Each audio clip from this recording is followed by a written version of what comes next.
Alright, hello everyone. Today we're going to be talking about Fine Motion the Horse, Inari One Power SR, and Manhattan Cafe Stamina SSR, and whether or not you should be pulling on this banner.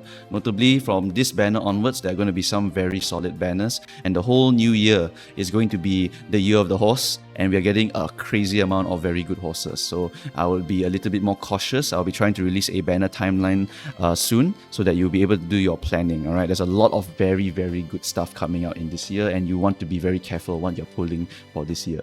Alright, the upcoming banners that are notable is Tamamo Cross, which is a solid long horse, not super OP, not too weak, but notably she's a Cinderella grade horse, which means that a lot of people want to know if she's good. She's definitely good, but only for long CMs, in particular long CMs, because of her unique. For her unique, you're basically looking for long CMs in order to see if you can speed carry over. Other than that, you have the Gambler banner of Nice Nature, very good card for Make a New Track because of 10% and 15% race bonus at 3 limit break and max limit break respectively. And you also have Oguri Cap Power, which is a okay gambling card. After a certain point, you don't really need to go and hunt for Furious Feet. You basically are using your inherits as well as your other skills to go and gamble. So you don't really need to go and hunt for Furious Feet. But Nice Nature is still going to be a relevant card even during Make a New Track onwards. Right after that, we have Haru Urara and New Year TM Opera O. These are very good horses.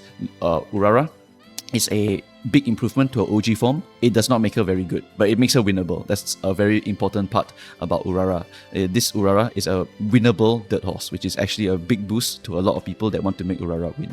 Alright, after that, we also have your New Year TM Opera O. New Year TM Opera O is a very strong parent and also a very solid horse. You will use her as an inherit for mediums and longs. For certain tracks, there's a very good chance of speed carry over, then she becomes even more insane. And for certain CMs, sometimes you have such powerful accelerations inside of you already that you do not need to get any more accelerations. Then you need to get speed. Then TM Opera O will also be another one that you will go and look at later on.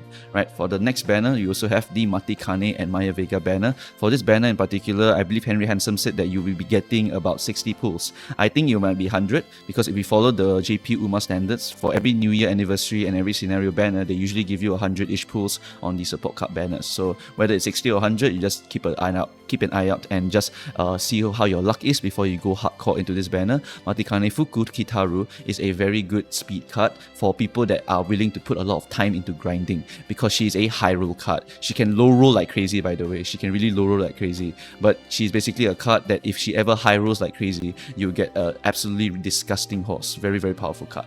Right, so that's pretty much the upcoming two banners that I'll talk about here. Let us begin with the Manhattan Cafe and Inari One card talks. Right, for Inari One, this card is like Hishi Amazon, but lower friendship bonus in exchange for getting a power bonus of +1 inside of her. This card has stamina bonus of 1, power bonus of 1, specialty priority of 60, and that makes her a very solid output card. Right, this card is a very solid output card. But why do we use Hishi Amazon? We use Hishi Amazon Power because she gives us straightaway spurt as a hint. What does this card have in terms of hints that we are willing to trade off for straightaway spurt?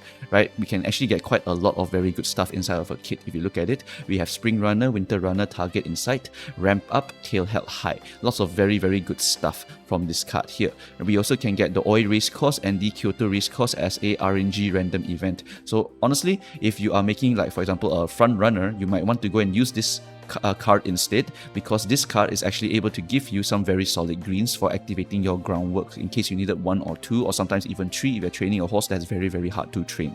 Alright, so that's pretty much why this card is actually a very solid card in that regard. I would not recommend pulling the banner just for Inari Power 1, however. Right.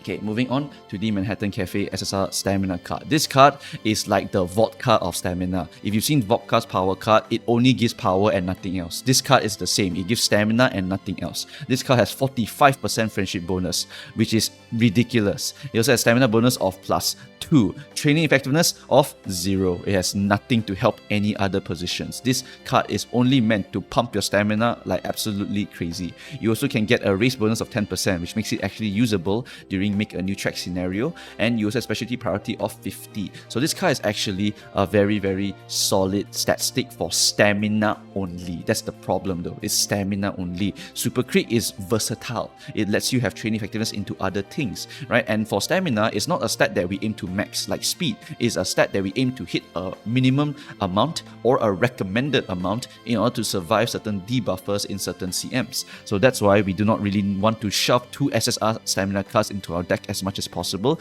We try to just use Super Creek plus Inheritance plus other ways to go and hunt down that stamina. Maybe use a Guts focused deck. In that case, you don't really need to use Super Creek even. You can just use the Guts raw, you inherit the stamina, and you just keep buying your stat lines from your Make a New Track shop.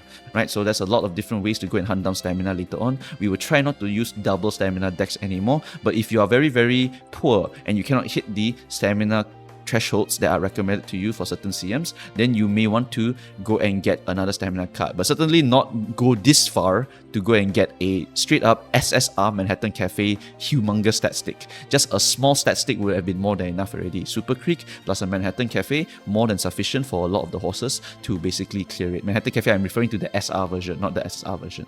Right, so that's pretty much why I do not recommend people to go and pull for this card. You do not need this huge amount of stamina for most of your cards, right, for most of your horses. Okay, moving on, we have basically the exact same skills as the SR Manhattan Cafe card, and this card does give you a hint level of 2 and hint frequency of 30%, right? And for your gold skill, you're getting Stamina Siphon, which is a long recovery skill. Don't get fooled, this is not a stamina drain skill. It is a very minor stamina drain skill, but it's mostly a stamina recovery skill of 0.035. The thing is, Swinging Maestro is 0.55, so there's a big difference also. For certain horses, when you need stamina, you would rather get fatter recoveries, right? If you are using this card for huge raw stamina, then I hope you have a lot of straight up raw stamina inside of your horse, and then the Stamina Siphon will be more than sufficient to be enough to survive your CM. Alright, so that's why Stamina Siphon here is not really a great benefit to the card. You're basically aiming for 0.55 recoveries most of the time. Later on, even 0.75 recoveries depending on what kind of CMs you're training for. Right, so that's basically what happens with this Stamina Siphon skill over here. You can get long corners from your event number 2, and you can get non-standard distance from your Taste of Silence training event. So this card is pretty solid, but I would not recommend it just because of the overall meta of not using a bunch of stamina cards. Super Creek is really all you need for a very, very long time. So while you look at this and you see, wow, insane stat stick, actually it's a trap. You actually just need to use Super Creek and Inheritances to mostly compensate for your stamina, or just buy more gold recoveries. That's how we usually play it. We try not to throw so many stamina cards inside, because then our deck becomes a little bit weaker, because we will be basically looking for double rainbow of stamina rather than like triple rainbow of speed or triple rainbow of wits, for example. Okay, so that's basically the reason why I do not recommend the Manhattan Cafe card. But if you want to pull it, I don't see a reason why not, in terms of just I need a crazy amount of stamina for some reason, or I don't want to use my Super Creek, or I just straight up don't have Super Creek. So MooMooCows, I want to have a stamina card right now. Okay, fine, you can go and do that if you have the money for it, but I just generally would not recommend.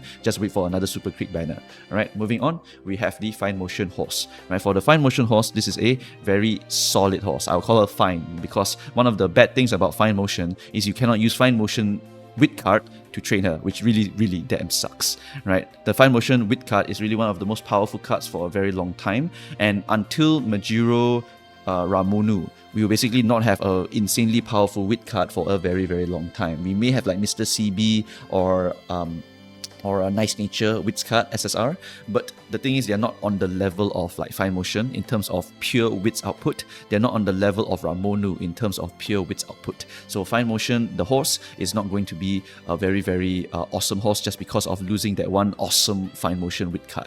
Alright, then after that, what she has in compensation for that is basically wits bonus of 15 and power bonus of 15. This is actually quite solid stat lines, because when you are clicking the wits without Fine Motion, you at least will get a bunch of extra wit from the stat bonus. For the power bonus, it lets you run a triple speed deck, and then after that you get a bunch of power just by clicking all your speed cards, right? Because clicking your speed cards gives you the power bonuses. Kita Sunblight, I believe, has a power bonus. Your Tokai Teo's SSR speed card has a power bonus. Your King Halo SR has a power bonus. So you can actually stack a bunch of power bonuses with this 15% stat bonus, and you can get a crazy amount of power even though you did not even inherit any power at all. And then you just focus on the stamina afterwards. So this horse will be one of those horses where if you need stamina, you will need a Super Creek inside of your deck in order to help to pump up that stamina, right? This horse is mostly run in the mild, medium, and long CMs. The reasoning for her versatility is because her unique is very versatile.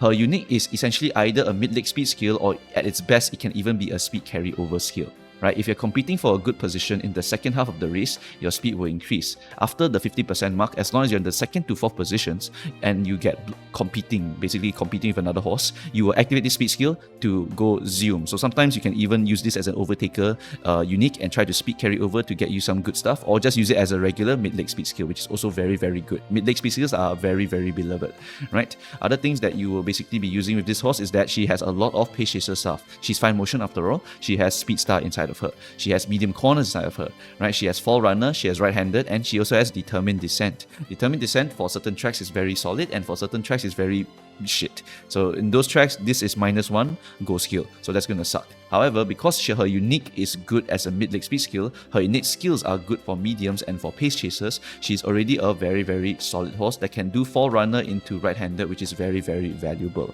right? You can also get pace chaser corners from your events. You can do all your secret events and get a bunch of good stuff like preferred position to discount for your race planner buy or something like that, right? So this is a very, very solid horse. Not too OP, not too weak, and will only get stronger once more powerful wits cards comes out. Then you can actually use other wits cards to pump into her. Certain tracks where her unique is very strong, you will be able to see her be a little bit more prominent. She will never be SSS tier, but she will be solid enough. I know there's one guy that wants to only play fine motion when she releases. She is a solid horse, right? Solid horse. Of course, as a pace chaser, you know the classic ways of winning is to aim for no stopping me.